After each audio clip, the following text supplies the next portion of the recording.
adapting this recipe a little bit. It doesn't call for any meat, so I am going to use some sweet Italian sausage that I have that needs to be used up anyways, and I thought it would go really well in this dish. I'm also going to add to that, when I fry it up right now, some crushed red pepper flakes just to give it a little bit of kick, and some onions.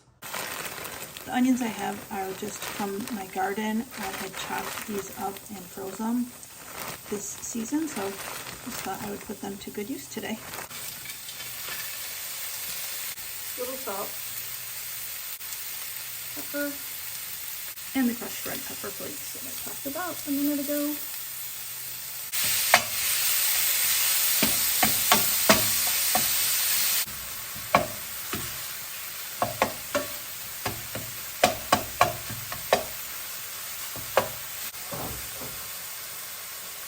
The sausage and onions are done. The next thing I'm going to do is get a stick of butter melted. As always, I will include my full written recipe down below in the description box. And just remember that it didn't call for the sausage, so you can leave that out or put it in as I did.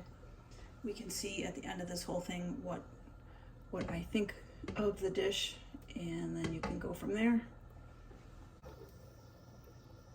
Any recipe that starts out with a full stick of butter is usually a good start in my book. So we'll see. Now I'm going to get my sausage and onions added back in here.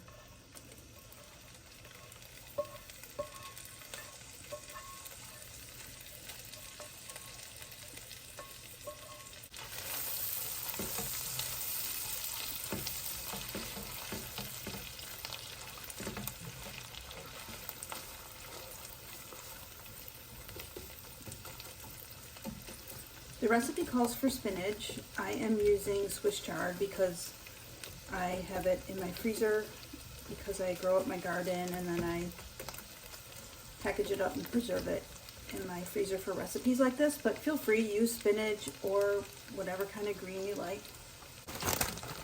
The recipe calls for 2 cups.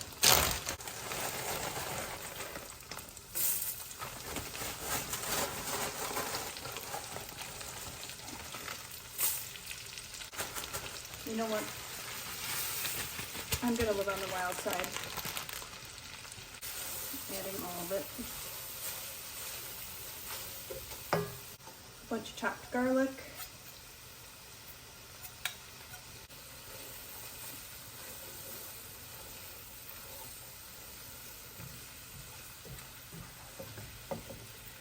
I still don't have a whisk, so I'm still using this stupid thing. You've seen any of my previous videos, and it's about to fall off.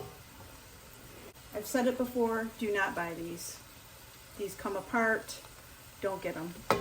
Now we need to whisk in a 1/2 cup of flour.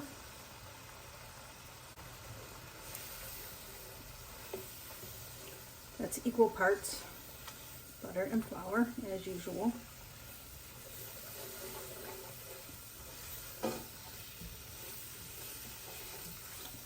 I'm just going to stir this for about 1 minute until all the flour disappears and it gives all that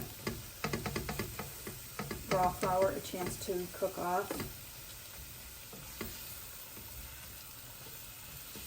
Next, I'm going in with a 1/2 cup of heavy whipping cream.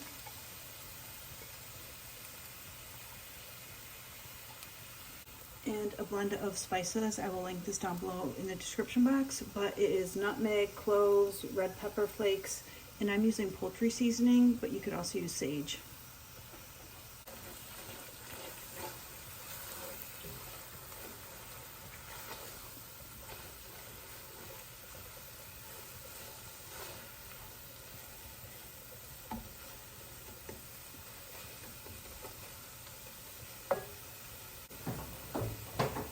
Now we are to remove this from the heat.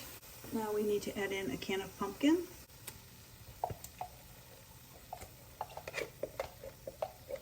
One pound of ricotta.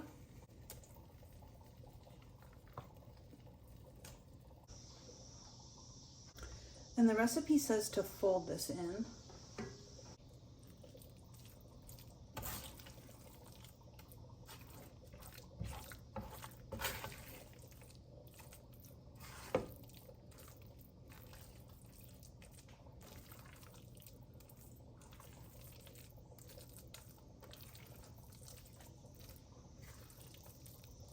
Oh, and the eggs. It says to whisk in the eggs, so I am just going to do this.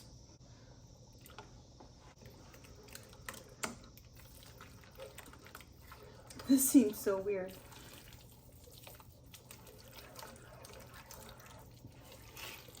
We shall see, my friends.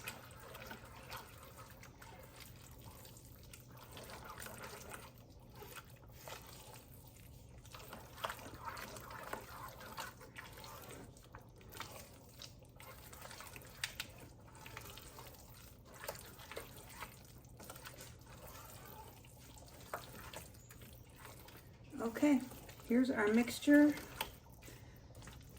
Let's start assembling it. I buttered my casserole baking dish, and now I am supposed to add in a half a cup of the pumpkin mixture.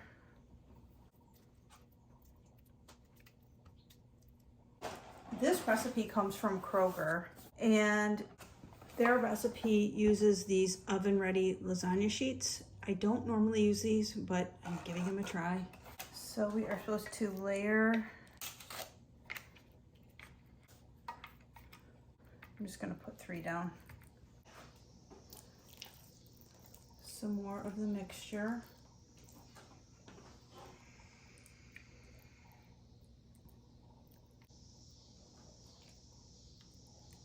I usually like to shred my own cheese, but it calls for this Italian blend cheese, so I thought, why not? Let's make our lives easy and go for it. We need a 1/3 cup of cheese.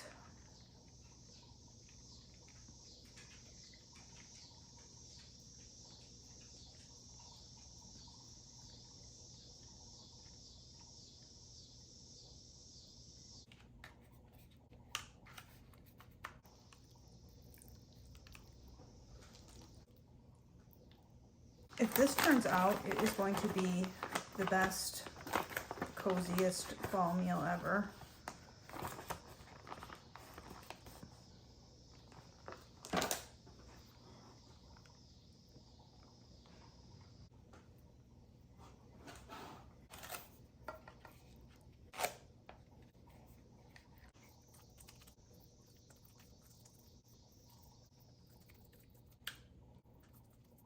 It smells really, really good, I must say.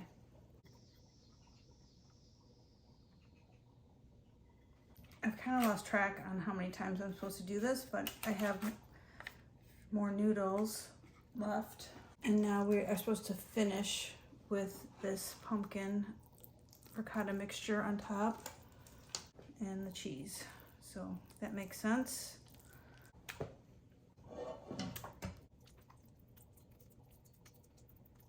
And then we are just going to bake this at 350 for 40 minutes.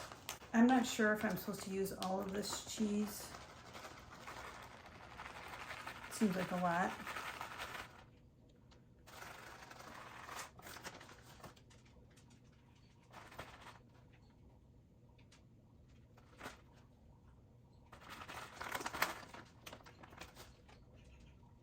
I guess I'm using all of it.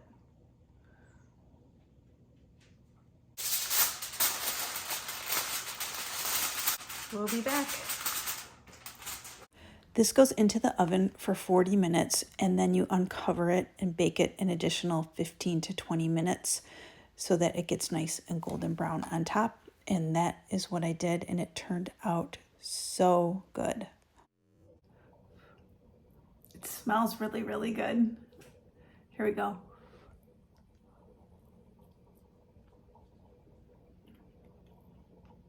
Mmm.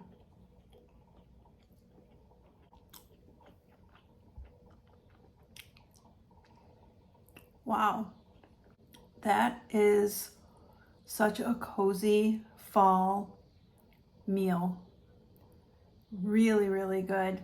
I'm so glad I tried this. I've been hanging on to this recipe from Kroger. It came with a bunch of my coupons, and I just knew I wanted to try it. And finally the day is here, and I'm so glad I did.